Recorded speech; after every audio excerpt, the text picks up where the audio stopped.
Okay, so magandang araw sa ating lahat. No, we will be talking today analytic geometry 2. Let's have convex sections. Okay, so ito yung mangyayari. We will talk about ways to identify a convex section, and obviously we will talk about the convex section themselves. We have the circle, the parabola, the ellipse, at saka the hyperbola. Okay, so una, what is a convex section? A convex section is a curve obtained as the intersection of the surface of an Apollonian cone with a plane. So, bakit siya tinawag na convex section? Kung mapapansin nyo, galing lang sila sa cone. Okay? Depende lang kung paano silang na-cut out from a certain angle or any perspective. Depende siya paano na-cut. Now, the general equation of a second degree curve. Okay? Pag sinabing second degree curve is, that is an equation with the highest exponent na 2. Okay? So, ibig sabihin second degree yon. Ang lahat ng convex section na pag-uusapan natin ngayong araw is naka-second degree yan. So, lahat ng convex sections, si circle, si parabola, si ellipse, tsaka si hyperbola, these are all second degree curves. Okay, so ito yung apat na paraan. No? We will talk about the 4 ways to identify to determine a convex section. So, by cutting a plane, by eccentricity, and by equation of last one would be by discriminant. Okay, so, first is by cutting a plane.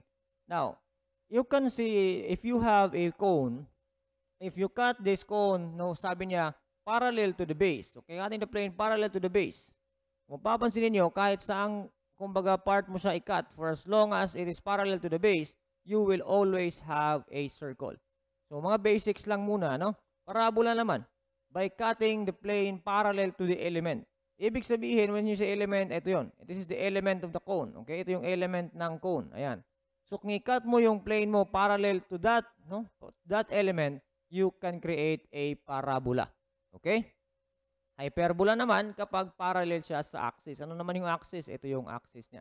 Okay, this is the axis of your cone. Okay, so as you can see, pag parallel sa dyan, you will cut the upper part and you will cut the lower part. Sabi ko nga kanina, di ba? Kapag sinabing Apollonian cone, pag sinabi kasing Apollonian cone, hindi lang yan isa. No? Meron yang sa taas and meron sa baba. Okay, so kung mapapansin dito, kung i-continue mo lang din naman dito, if that is parallel to the element, you will only cut one lang. Okay, so that is why pagdating sa hyperbola, dapat i-emphasize na dapat meron sa taas, kaya merong up na kumbaga na-cut sa upper part and merong na-cut sa lower part. Okay, so that is the kumbaga the convex section depending on how they were cut, no? So ellipse naman, if you are cutting the plane parallel, not parallel by the way, not parallel to any of the following. So, ibig sabihin, hindi siya parallel sa base, hindi siya parallel sa element, or hindi din siya parallel sa axis. That means you can create an ellipse kapag ganon. Okay, so, example, what convex section would be created when the plane cut an Apollonian cone perpendicular to its axis? So, dito mo ma-appreciate kung gaano mong naintindihan, no? Bakit? Kasi ang sabi dito, perpendicular. Nino? Perpendicular sa axis. If you have this axis of your cone dito, mapapansin mo, sabi niya, if you cut it perpendicular, when you say perpendicular sa axis, that means dito yan. 90 degrees with respect to the axis of your, kumbaga, cone. As you can see, that is perpendicular to the axis, or should we say, parallel to the base. Ibig sabihin, that is a circle. Now, second is by eccentricity. No? Eccentricity is the measure of how much a convex section deviates from being a circle. So, pag sinabi mong circle, ano yung eccentricity niya? 0. Natural. Dahil nga, pag sinabi mong eccentricity, gaano siyang nalalayo sa pagiging circle? A circle is hindi po nalalayo sa pagiging circle. That makes sense, no? Na ang eccentricity niya is equal to 0.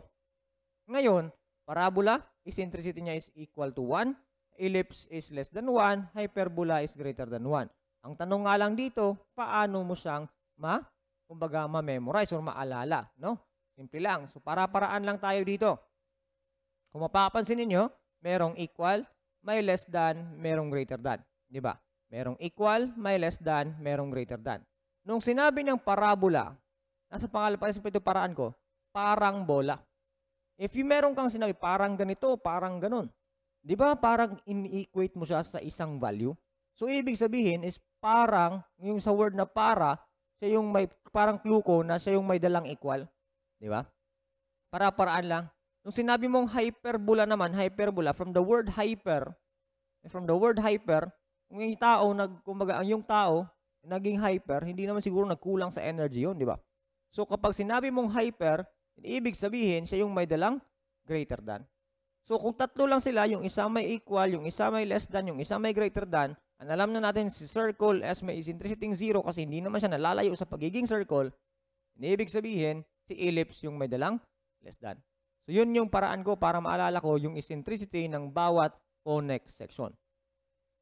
The eccentricity of a convex section is 9/7. What convex section is it? So, klarong-klaro, this is greater than 1. Ibig sabihin, this is a hyperbola. Now, the third way to identify a convex section is by observing its equation. So, by equation, no? From general equation of a second degree, by just looking at the value of coefficients A and C. Sino ba si A and C? Ito sila. A is the coefficient of x squared. C is the coefficient of y squared. Remember that this technique, no, by comparison of A and C, only works when B is equal to 0. Remember that one. Kung nakita mo na wala yung term na bxy, okay, 0 siya, then you can use this technique. By comparison only of the value of A and C. Kasi iba't ibang convex section, iba't iba yung kanyang characteristics. Okay, so tingnan natin. Circle. Pag sinabi mong circle, A and C is equal, same sign. Kung papansin mo dito, positive 1, positive 1. They have the same value, A and C, and they are equal. Once nakita mo yon and na-conclude mo that B is equal to 0, kung mapapansin nyo dito, wala pong bxy, yung xy na term, that means this one is a circle. Pag dito naman, when A is not equal to C, but same sign, bakit? Tingnan nyo, positive 4, positive 9. They are not equal, but they are both positive. It could be both positive or both negative. Remember, when B is equal to 0 o wala dito yung xy na term, you can conclude it is an ellipse.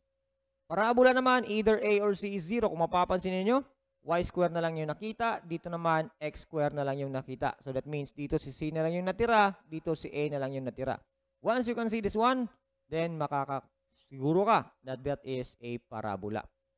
And pag nakita mo that yung isa is positive and yung isa is negative, wala nang ibang tanong. Automatic, that is a hyperbola.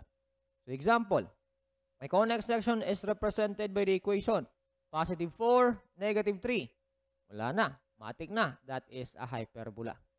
Ito naman, anong klaseng convex section? Yung isa positive, yung isa positive. Uy, pareho sila, positive 2, positive 2. Ibig sabihin, that is a circle. Yung isa is positive 16.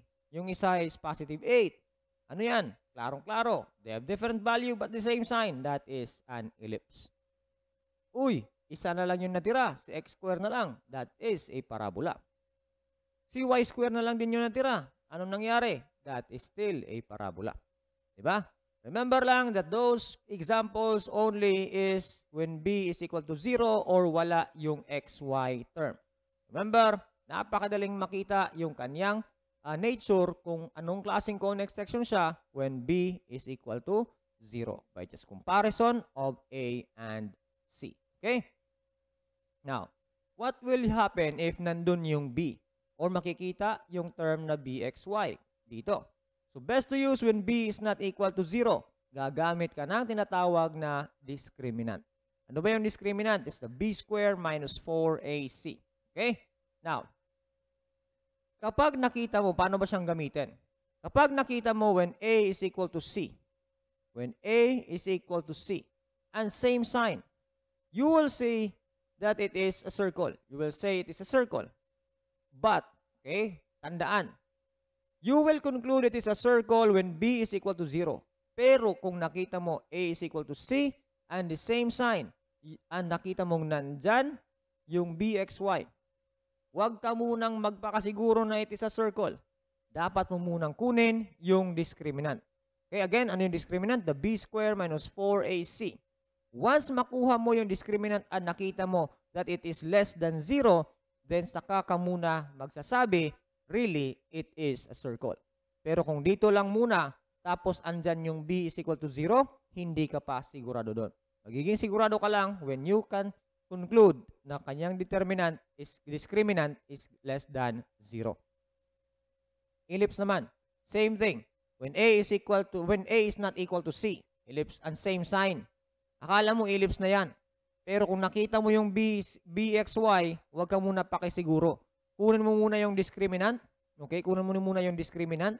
Then, ang mangyayari is that pag nakita mo yon, na-conclude mo na less than 0 din yung kanyang discriminant, then, saka mo sasabihin, really, it is an ellipse. Okay? So, you already have the clue. A equal to C, same sign. A is not equal to C, same sign. But kapag hindi na-conclude na less than 0 yung kanilang mga discriminant, then hindi mo pwedeng sabihin muna sa circle ba sila or ellipse. Bakit? May mga ganitong klaseng equation. Merong A, merong C. Pero nung nandyan yung BXY, ang kinuha yung discriminant. When the discriminant is equal to 0, wala tayong pakialam sa comparison na ngayon ng A and C. Ang mangyayari dyan, kapag ang discriminant is equal to 0, you will always say it is a parabola. The same goes to hyperbola. Wala tayong pakialam whether kung ano yung mangyayari sa comparison ng A and C. And that is when the discriminant becomes greater than 0, that means you have a hyperbola. Okay? When B, X, Y is nandyan sa equation mo. Example. What connect section is represented by the equation x squared plus 9y squared plus 6x plus 2x minus 10 is equal to 0. Now, it seems like kung titingnan mo dito, the comparison of A and C will look like an ellipse. Diba? They have the same sign but different value. It would say like an ellipse. But sabi ko nga, wag ko kumpiyansa. Kasi nandyan po yung BXY. Kailangan natin kunan yung discriminant. We have B squared minus 4AC.